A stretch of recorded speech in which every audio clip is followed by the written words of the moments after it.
الله وعن الاستغفار، دائما يذكر الله ويستغفر الله عز وجل.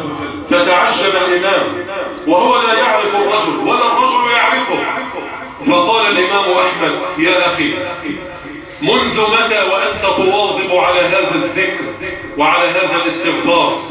فقال: والله يا أخي، أنا منذ سنوات طويلة ولساني رزقني الله تبارك وتعالى بهذه النعمة وبهذا اللسان الذاكر، لساني لا يغفل لحظة عن ذكره وعن الاستغفار.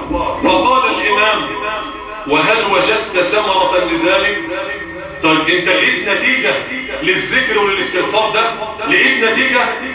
فقال الرجل: والله يا أخي، تفضل الله علي بهذا الذكر وبهذا الاستغفار أنني ما دعوت الله بدعوة إلا استجاب الله لي. الله أكبر. انظر إلى الثمرة، انظر إلى ثمرة الذكر والاستغفار. ولكن هناك مشكلة، ما هي؟ فقال الرجل: يا أخي، دعوت الله، أدعو الله بكل دعوة فيستجيب لي إلا دعوة واحدة لم يستجب الله لي بها إلى الآن. فقال له: وما هي هذه الدعوة؟ قال: دعوت الله أن أرى الإمام أحمد بن حنبل. فقال الإمام: وها هو أحمد قد جر إليك جرا. الله أكبر.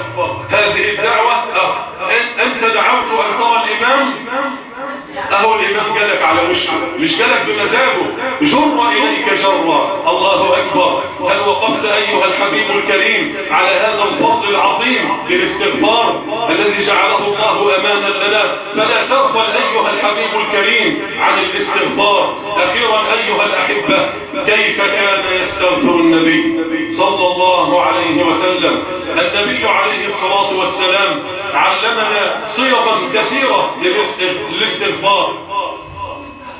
قال صلى الله عليه وسلم، أو ردد صيغا كثيرة، منها: أستغفر الله وأتوب إليه. أقل الأشياء أو أقل الأقوال أن تقول: أستغفر الله وأتوب إليه. وكما قلنا في أول اللقاء، كان يكثر صلى الله عليه وسلم من قوله: رب اغفر لي وتب علي إنك أنت التواب الرحيم. فلنحفظ هذه الكلمات: رب اغفر لي وتب علي إنك أنت التواب الرحيم. بل وعلمنا صلى الله عليه وسلم استغفارا جميلا، وهو أن تقول: أستغفر الله الذي لا إله إلا هو الحي القيوم وأتوب إليه. من قاله حين يصبح 7